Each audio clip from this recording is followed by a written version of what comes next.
नमस्कार दोस्तों, स्वागत है आपका न्यूज का यूट्यूब चैनल में। आज एक नया वीडियो। इस वीडियो में हम देखने वाले हैं भारत शासन अधिनियम 1935 के बाद में जब क्या क्या परिवर्तन भारत की राजनीति में आते हैं उनका हम जिक्र करेंगे। उसके बाद में हम देखेंगे द्वितीय विश्व युद्ध का जब प्रारंभ हो जाएगा, द्वितीय विश्व युद्ध के प्रारंभ के बाद में आखिर कौन कौन से परिवर्तन आएंगे उनका भी हम जिक्र करेंगे।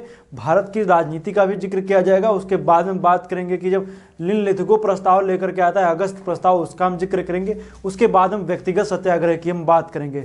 तो इन सब टॉपिक को मैं आज इस वीडियो में कवर करने वाला हूं। आइए देखते हैं कि एक टॉपिक को उठाते हैं, उसके बाद हम जिक्र करेंगे। सबसे पहला टॉपिक है भारत शासन अधिनियम 1935। भारत शासन 1935 जो आया था उसके बारे में देखेंगे। उसमें एक महत्वपूर्ण बात कही गई कि भारत में प्रांतीय स्वायत्तता की स्थापना की जाएगी।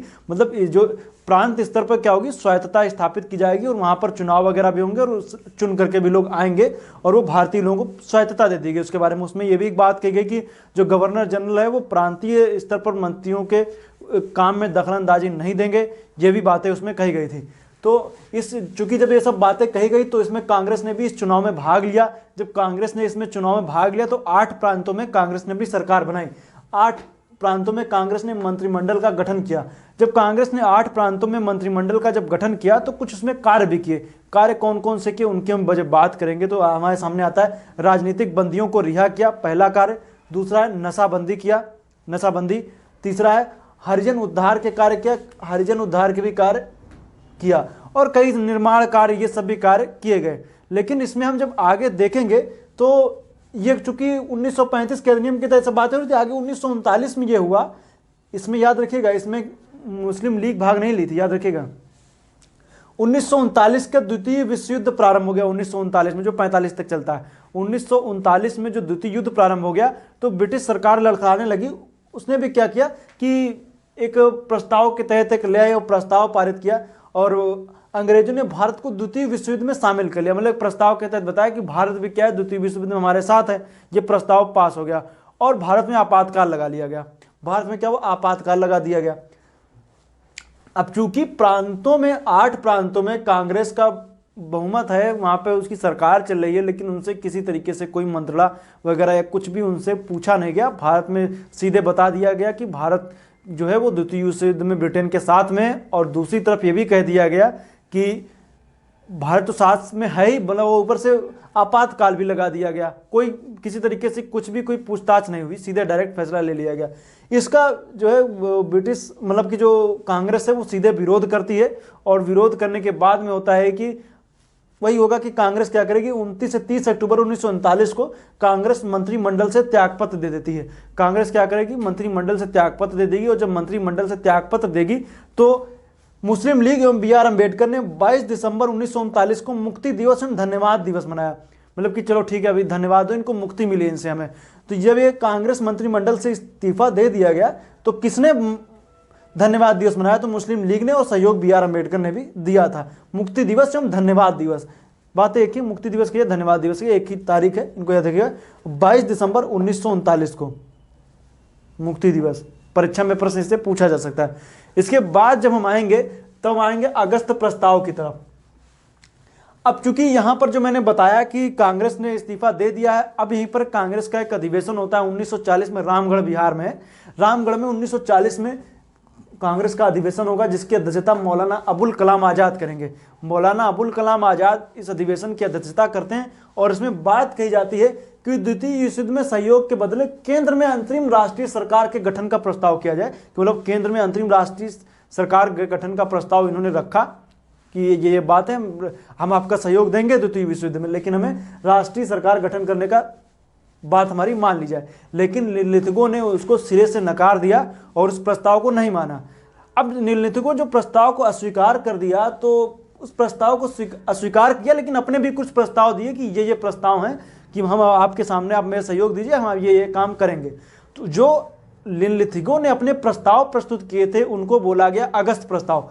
8 अगस्त 1940 को ये जो रामगढ़ अधिवेशन मार्च में हुआ था, रामगढ़ अधिवेशन मार्च में, और ये लाल लिंद को स्वीकार कर दिया, प्रस्ताव दिया अगस्त प्रस्ताव के नाम से, जिसको बोलते हैं 8 अगस्त 1940 का यह प्रस्ताव है। इसमें बातें क्या कही गई, भारत में औपनिवेशिक स्वराज्य की स्थापना की जाएगी। मतलब ब्रिटिश सरकार का उद्देश्य यही है, औपनिवेशिक स्वराज्य की स्थापना करना। अल्पसंख्यकों की स्वीकृति के बिना सरकार कोई संवैधानिक बदलाव नहीं करेगी। अगर जो कोई भी ऐसा संवैधानिक बदलाव नहीं किया जाएगा जिसमें अल्पसंख्यक वर्ग की कह सकते हैं स्वीकृति नहीं होगी। युद्ध की समाप्ति के पश्चात संवैधानिक विकास की समस्या पर विचार किया जाएगा, ये बात भी कही गई। लेकिन इसका कोई खास इसमें कोई ऐसा ठोस बात इसमें कही नहीं गई थी जिसका कोई आगे कह सकते हैं कि मतलब कि कांग्रेस या अन्य जो दल हैं वो संतुष्टि मिले। इसमें ना तो जिन्ना जो मांग कर रहे थे अलग राष्ट्र की वो भी खत्म हो चुका था, कोई इसमें बात ही नहीं की गई। स्वराज की जो बात की जा रही थी उसका कोई जिक्र ही नहीं था। और इन सबको लेकर के जवाहरलाल नेहरू ने जो अगस्त प्रस्ताव को बोला कि दरवाजे में जड़ी जंग लगी कील की तरह है अगस्त प्रस्ताव, ये बोला गया। किसने बोला? जवाहरलाल नेहरू ने। किसको? अगस्त प्रस्ताव को बोला। इसके बाद में एक व्यक्तिगत सत्याग्रह चलाया गया। इसके बाद में इसकी काट ढूंढने के लिए व्यक्तिगत सत्याग्रह 17 अक्टूबर 1940 को एक व्यक्तिगत सत्याग्रह चलाया गया। व्यक्तिगत सत्याग्रह में हम देखेंगे कि इस बात का विरोध करना था, याद रखिएगा, इस बात का विरोध करना था कि भारत की जनता विश्व युद्ध में सरकार के साथ है। कौन से विश्व युद्ध में? द्वितीय विश्व युद्ध। द्वितीय विश्व युद्ध में सरकार के साथ है। इस बात का क्या करना था? विरोध करना था। याद रखिएगा, व्यक्तिगत सत्याग्रह में इस बात का विरोध करना था कि भारत की जनता द्वितीय विश्व युद्ध में सरकार के साथ है। यह गलत है कि सरकार के साथ नहीं है, ये बात बतानी है, क्योंकि सरकार ने बोल दिया था कि हमारे साथ है, लेकिन हम इसी बात का विरोध कर रहे थे। अब इसकी शुरुआत जो है गांधी जी ने पवनार कहाँ है? महाराष्ट्र में पवनार आश्रम से आंदोलन की शुरुआत की। इसमें पहले सत्याग्रही वे विनोबा भावे, लेकिन कुछ कतिपय कारणों से ये जो व्यक्तिगत सत्याग्रह आंदोलन था इसको स्थगित करना पड़ा। 17 अगस्त 1940 को यह आंदोलन क्या होता है? स्थगित हो जाता है। 17 दिसंबर 1940 को आंदोलन स्थगित हो गया। लेकिन इसके बाद 1941 में 5 जनवरी 1941 को जवाहरलाल नेहरू इसके दूसरे सत्याग्रह में फिर शुरू हुआ। और इसी आंदोलन को दिल्ली चलो का नारा भी इसी में दिया गया, और इस आंदोलन को दिल्ली चलो आंदोलन के नाम से भी जानते हैं। इसको याद रखिएगा, दिल्ली चलो का नारा दिया गया। और दिल्ली चलो आंदोलन किसको बोलते हैं? व्यक्तिगत सत्याग्रह को दिल्ली चलो आंदोलन के नाम से जानते हैं। डेट याद रखिएगा, 17 अक्टूबर 1940।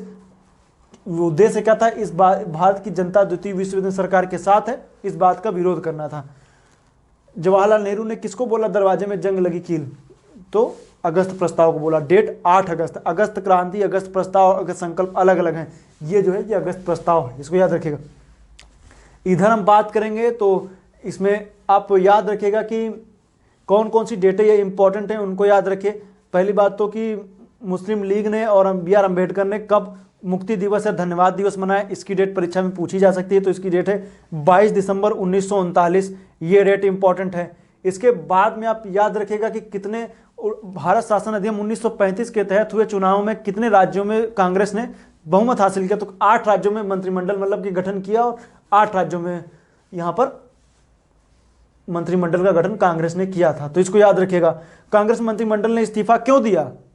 तो आप बता सकते हैं क्यों दिया? क्योंकि भारत के लोगों से मतलब कि कांग्रेस से पूछे बिना इस बात को, पहली बात तो आपातकाल लगा दिया गया। दूसरी बात ये कि भारत जो है वो द्वितीय विश्व युद्ध में ब्रिटेन के साथ में है, ये बातें कह दी गई। इसलिए कांग्रेस ने क्या किया? इस्तीफा दिया। कब दिया? 29-30 अक्टूबर 1939 को कांग्रेस मंत्रिमंडल ने इस्तीफा दिया। ये बातें हैं, इनको याद रखिएगा। तो ये कुछ इंपॉर्टेंट टॉपिक है, मतलब फैक्ट्स हैं, इनको याद रखिए। बाकी कॉन्सेप्ट अपने स्तर पे बता ही रहे, उनको भी आप समझते जाइए। और अगस्त प्रस्ताव की डेट याद रखिए। ये पूछा जा सकता है बिहार में रामगढ़ अधिवेशन जो हुआ है कब हुआ, अध्यक्षता किसने की? तो मौलाना अबुल कलाम आजाद ने की। इसमें किस बात का जिक्र था? द्वितीय विश्व युद्ध में सहयोग के बदले केंद्र में अंतरिम राष्ट्रीय सरकार के गठन का प्रस्ताव लाया गया था। अगस्त प्रस्ताव किसके टाइम पे आया? तो लॉर्ड लिनलिथगो के टाइम पे आया, लिनलिथगो। और जो द्वितीय विश्व युद्ध चल रहा था उसमें गवर्नर जनरल कौन था? तो लॉर्ड लिनलिथगो था। तो ये सब प्रश्न है परीक्षा के, इससे आपकी भेंट कभी भी परीक्षाओं में हो सकती है। तो इनको आप याद रखिए, डेट वगैरह भी और कुछ इंपॉर्टेंट फैक्ट वगैरह और भी जो मैंने बताया उनको याद रखिए। नेक्स्ट जो हम वीडियो बनाएंगे उसमें पाकिस्तान की मांग का जिक्र करेंगे, उसकी नेक्स्ट वीडियो में आएंगे। और आप देख रहे हैं ना बहुत जल्दी से जल्दी टॉपिक खींच रहे हैं, इनको आप जल्दी जल्दी मॉडर्न हिस्ट्री खत्म हो जाएगी और मैं तुरंत लेकर के आऊँगा आपके लिए प्राचीन इतिहास। वीडियो रेडी है, बस ये खत्म हो, इंतजार हो रहा है। जैसे ही खत्म होगा वीडियो आपके सामने उपस्थित हो जाएंगे। उसके वीडियो कई सारे वीडियो शूट भी हो चुके, तो बस उसको डालना रहेगा, इनकी जल्दी जल्दी जैसे खत्म होंगे फिर वो तुरंत वो स्टार्ट हो जाएंगी। तो मैं नहीं चाह रहा हूँ उनको बीच में डालना पड़े, इसलिए मैं मॉडर्न हिस्ट्री को खत्म होने का इंतजार कर रहा हूँ। जैसे ही मॉडर्न हिस्ट्री खत्म होगी उसके बाद तुरंत आपको प्राचीन इतिहास के बिल्कुल विधिवत रूप से काफ़ी अच्छे फैक्ट के साथ में और कॉन्सेप्ट के साथ में, उम्मीद करूंगा कि उससे पहले आपने उन चीज़ों को उस तरीके से नहीं पढ़ा होगा जिस तरीके से मैं एशियंट हिस्ट्री में आपको बताऊंगा, मानचित्र के साथ में आपको अच्छे से चीज़ें बताऊंगा। मॉडर्न हिस्ट्री में जो मैं टॉपिक बता रहा हूँ, मानचित्र की कोई आवश्यकता है नहीं, इसमें आप क्या मानचित्र में बताएंगे, बस ज़्यादा से ज़्यादा होगा कि हम बिहार का रामगढ़ दर्शा देंगे, हो सकता है कि यहाँ पर हम बात कर देंगे तो पौनार का आश्रम बता देंगे। तो ये सब आप नॉर्मल वे में जानते हैं, इनकी मानचित्र पर समझने की कोई खास आवश्यकता है नहीं, इस वजह से मैं इसको भी नहीं बता रहा हूँ। आगे जब एशियंट हिस्ट्री लाएंगे या जहाँ पे मैप की जरूरत होगी तो वहाँ पर हम मैप जरूर बनाएंगे। तो मिलेंगे नेक्स्ट वीडियो में, तब तक के लिए आपका बहुत बहुत धन्यवाद।